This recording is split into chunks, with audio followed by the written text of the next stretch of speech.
It's taken some time, but the federal Liberals and NDP have finally come to an agreement on a Pharmacare bill. Over the last, 8 months or thereabouts, they were very vigorous conversations. They were very hard conversations. There were many moments where I think both of us wondered if we would get here today, but we did. And it's a testament. That was Health Minister Mark Holland. He was the lead negotiator for the Liberals. His NDP counterpart was health critic Don Davies. For far too long, millions of Canadians have struggled to afford the prescription drugs they need to stay healthy and, in some cases, even alive. And they have faced among the highest prices for prescription drugs in the world. Today, that changes.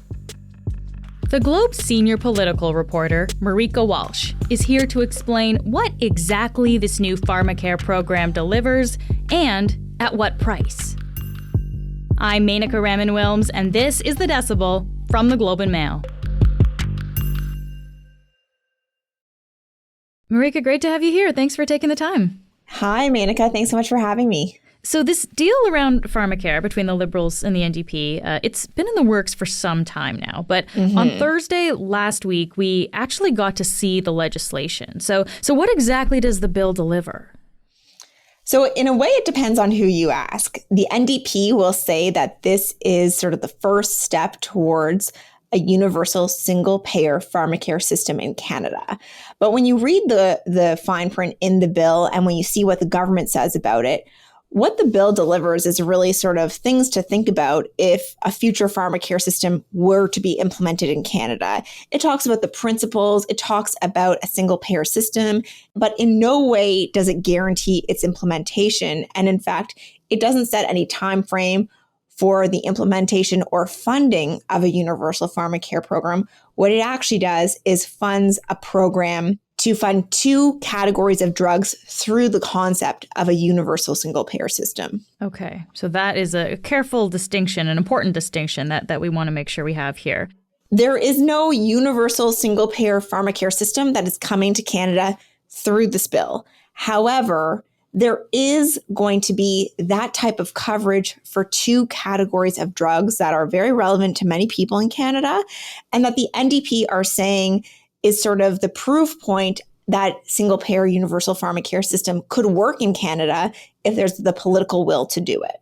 Okay, and we're going to talk about the medication in just a sec, but I just want to talk really about kind of the broad strokes here, Marieke, because the NDP has said that this was a piece of their arrangement with the Liberals that had to happen. They have the supply and confidence agreement. They said that, the Liberals need to get going on this Pharmacare legislation, and we know they gave the Liberals a deadline of the end of 2023 and then extended it to March 1st. But why has this been such a priority for the NDP? The concept of a pharmacare program in Canada has been long championed by the New Democrats, and it's been something that Liberal governments and Liberal parties have from time to time promised and then dropped from promises over and over and over again in the last few decades. And that's why it was in the initial deal that the NDP struck with the Liberals 2 years ago as one of the concessions the Liberals had to give to prop them up in the minority parliament. But it's also why the NDP grassroots essentially gave Jagmeet Singh his marching orders last fall and said, this is our red line. You need to deliver this pharmacare program that was promised in the deal. Otherwise, you need to pull out. All right, so let's talk about the policy here, and let's actually get into the medications that are covered here, Marieke. What do we know about, what is covered?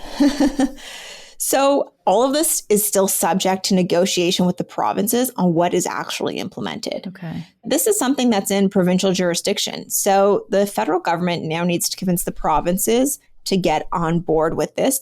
What is being described as almost a pilot project now, or a proof of concept, is the federal government funding the coverage of two categories of drugs. And those are drugs that fall under contraceptives or under diabetes medication. So what is proposed is that for contraceptives, people would no longer have to pay or rely on private benefits plans to cover the cost of contraceptives. And the ones that are covered, it's quite broad. The Liberals and NDP are proposing that the birth control pill, copper and hormonal IUDs, injections, implants, rings, and morning after pills all be covered by the public purse rather than the individual purse. The second is diabetes, and the government wants to help cover the costs of medications for the most common types of diabetes. So that would be type 1 and type 2 diabetes. And so, of course, the headline there is covering insulin. Another drug that they talk about covering is metformin. And then they also talk about setting up a fund to help cover the costs of some of the devices that people use who have diabetes. So that includes insulin pens, insulin pumps, and supplies such as insertion sets and insulin cartridges. So that gives you sort of the broad strokes of what we're looking at for this initial idea of coverage of universal single-payer pharmacare.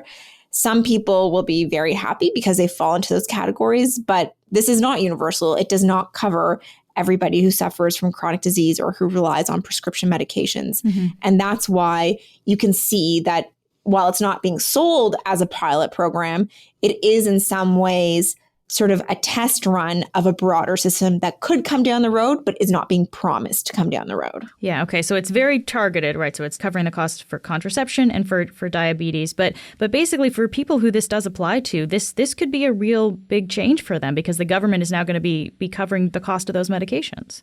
It absolutely could be. And I think that it's something that people who do have private insurance maybe don't really understand the impact of or take for granted. So about 1 in 5 Canadians does not have access to private insurance and has to pay out of pocket. And it is significant. You know, if you have an IUD, you could be paying out of pocket up to $500. If you rely on the pill, you could be paying about $300 to $400 a year. And the data from Statistics Canada, from polling firms, shows that people are skipping their medications or alternating days where they take their medications to try and make those medications stretch longer. It's always interesting to see when readers are responding to you and actually emailing you about a story and when you don't hear from them. And I've heard from several people who live with diabetes who have wanted to just point out the extreme costs that they are forced to deal with because of their chronic illness. And they say things like it changes which province they decide to live in based on which plans exist in the provinces, because different provinces have different level of coverage from the public purse for these individual chronic diseases.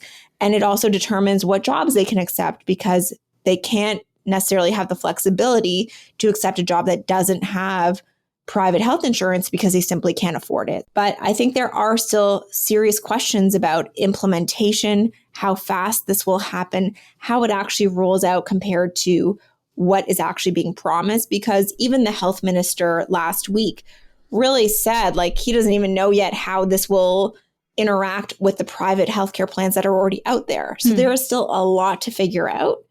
And they have a very short window to do it before the next election in about a year and a half. Okay, yeah. And I think an important point here is we should start talking about money, because obviously a program like this is quite expensive. How much will this program cost? The minister gave a very rough estimate of about $1.5 billion. That's billion with a B annually.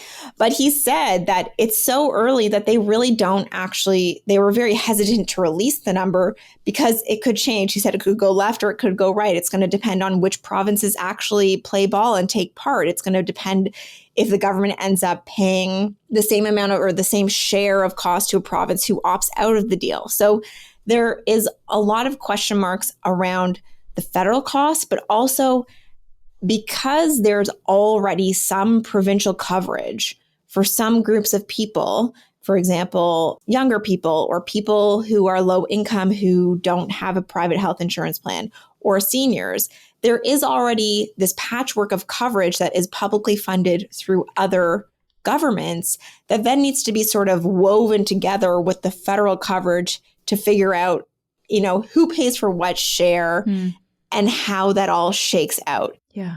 And has the government said where that money's gonna come from? Like, I guess I'm wondering if it's going to be in the upcoming budget that we're expecting in the next few weeks. The minister suggested that it won't be in this budget. Maybe we would see, you know, very small levels of funding, but he really talked about next year's budget in terms of seeing the full costs of the implementation, because they do need time to negotiate with the provinces to get their ducks in a row to have that rollout. that timeline is really important because for the NDP, they need to be able to show to voters and to Canadians why they are sticking with this deeply unpopular government and helping them stay in power. And the NDP believes they can make that justification, make that argument with Canadians if they can deliver on these kinds of policies for Canadians. So they really need to see for their own political calculations this program get into place. And of course, the NDP would like to see this program grow. And so we have the numbers for this pilot program, as you say, which is $1.5 billion annually. But do we have a sense, Marieke, for comparison of how much a full universal Pharmacare plan would actually cost in Canada? It's a bit tricky. Obviously, the idea that it would be $1.5 billion for just two categories of drugs hints at how big the cost could be. But because there are already other programs that cover some drugs and some populations in different parts of the country differently, what happens is that there's the total estimated cost of universal Pharmacare, and then there would be sort of the net cost if you subtract out all of the costs that already are paid for drug programs provincially and federally. So what the parliamentary budget officer said is that a universal national Pharmacare system would cost somewhere in the high 30 or 40 billion a year once it's fully implemented. But because there are already so many drug programs that are publicly funded provincially and federally, the net cost would be about 13 or 14 billion. So a substantial amount of money either way. And it really explains why the Liberals are not willing to promise that, because it would really tip the scales on the books. We'll be back after this message.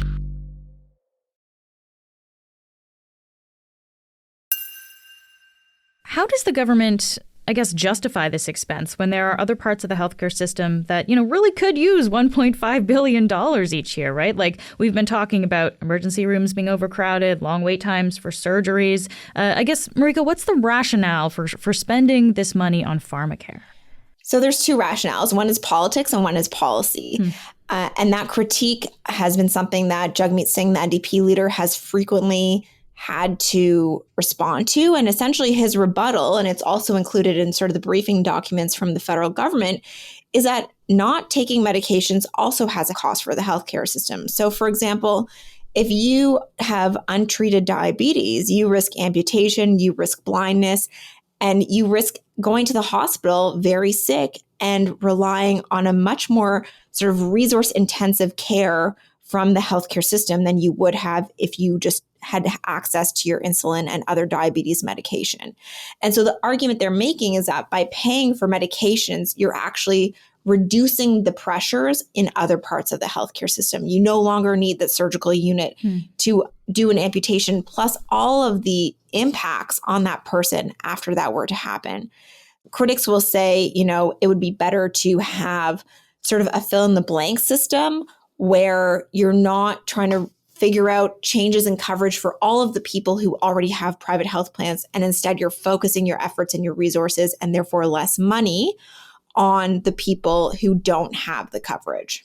The politics is that this was mandated through a political deal to keep the Liberals in power. It's what the Liberals agreed to have certainty to avoid a snap election in a minority parliament.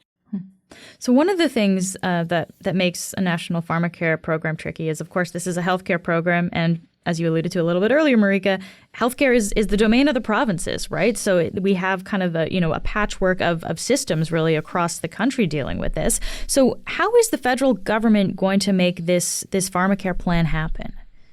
We have very little information about how this will actually work on the ground, how this will interact with the private healthcare plans that are already out there that already cover these drugs for the people who have that drug coverage. We have seen that the provinces have either sort of stayed muted on it or said they were interested in playing ball with the government on this, or said alternatively they want to opt out. So Quebec has already said they want to opt out, and they do already have a broader Pharmacare program than some other provinces do. So that might be sort of one reason to give the government coverage to justify doing that. That's what they did with the childcare agreements, for example. I think it's really interesting to note, though, that when we started talking about Pharmacare sort of like a week ago when the deal was initially struck, And then in the first few days of last week, before we had all the details, Alberta said they wanted to opt out. But then by the time that we got the legislation on Thursday, it no longer said it wanted to opt out. It softened its stance and said it's focused on getting its fair share for Alberta. And it's possible that actually speaks to the fact that this could be popular for many people if they actually see it in place. And interestingly, the Edmonton and Calgary Chambers of Commerce came out in favor of Pharmacare and asking Alberta to play ball with the federal government. Once this kind of program is in place, it's hard to argue against it. And I think that's what the NDP are banking on. Yeah. And you've touched on the fact, Marieke, that different provinces kind of have their own pieces of Pharmacare programs. I want to ask you specifically about PEI, Prince Edward Island, and what's happening there, because there is already kind of a program with the federal government in that province. Tell us about that. Yeah, so in 2021, the federal government announced this pilot program with PEI in which the federal government would help to pay some of the Pharmacare costs of people who did not have coverage already, and to also reduce copay costs in PEI because they were higher than other parts of the country. And Health Minister Mark Holland, in an interview with CTV last week, described the PEI pilot project as a fill-in-the-gaps program. And then he described this rollout of coverage for contraceptives and diabetes medications as a second pilot program, as sort of the alternative version in which it would be a universal single-payer system. And he told CTV News that essentially they would now look to see how it works and which one actually is better. It's important to note that the government's own panel recommended universal single-payer national pharmacare, but the Liberals have been really reticent to actually implement that. The NDP has not called this a pilot program, right? NDP leader Jagmeet Singh said on Thursday, it's single payer. It specifically indicates single payer. It points to the Canada Health Act numerous times and the Canada Health Act principles. So it is absolutely, we've achieved the single payer universal pharmacare that we wanted in terms of framing. So those last few words are doing a lot of heavy lifting in terms of framing, right? So yes, they've set the frame on what universal single-payer pharmacare system would look like in Canada, but the point is it's not there yet, and it's not being promised in this legislation. It really is a focus on contraception and diabetes.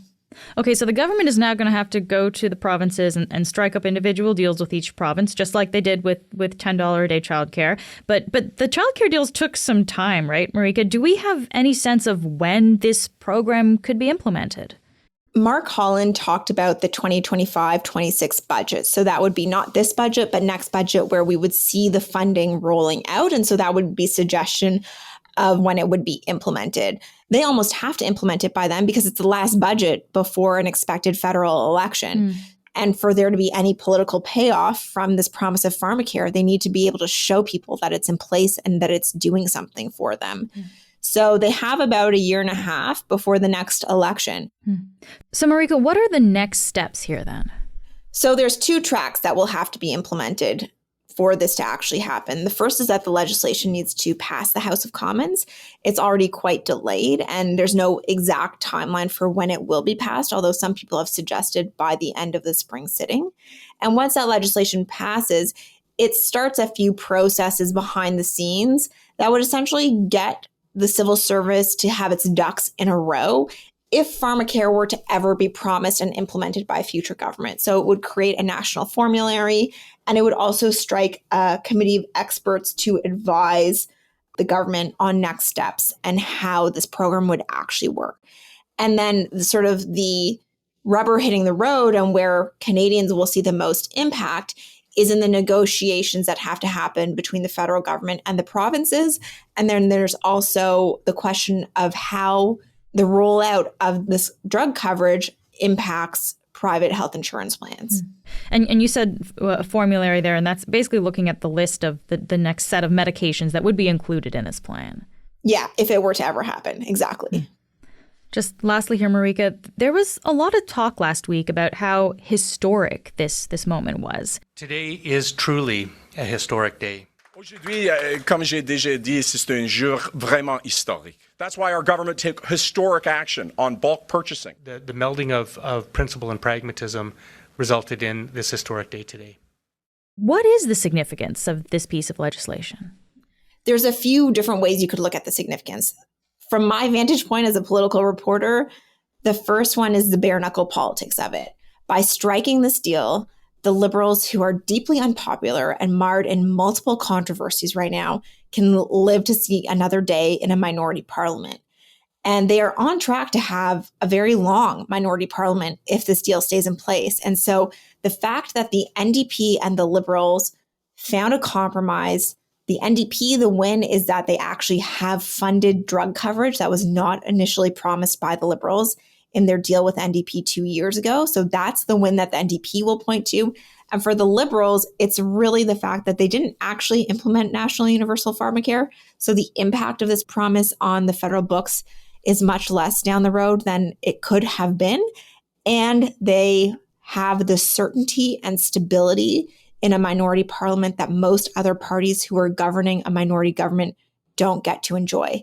And given how low they are in the polls right now, that's what they're banking on, that this will buy them time to improve their political fortunes. And then, of course, the significance of it is that for the people who suffer with chronic diabetes and for people who struggle to pay for their contraceptives, they now have, a light at the end of the tunnel that this will change. What happens after the next election and how the Conservatives would deal with it if they did form government, I think raises a lot of questions about what actually will result in this program. Will it even really take off before it's canceled, or will it become so popular that you can't cancel it politically as whatever the future government is, whatever the color of the next government is? Marieke, it's always great to have you. Thank you so much for being here. Thanks so much, Marieke. That's it for today. I'm Marieke Walsh. Our producers are Madeline White, Cheryl Sutherland, and Rachel Levy-McLaughlin. David Crosby edits the show. Adrian Chung is our senior producer, and Angelo Pacenza is our executive editor. Thanks so much for listening, and I'll talk to you tomorrow.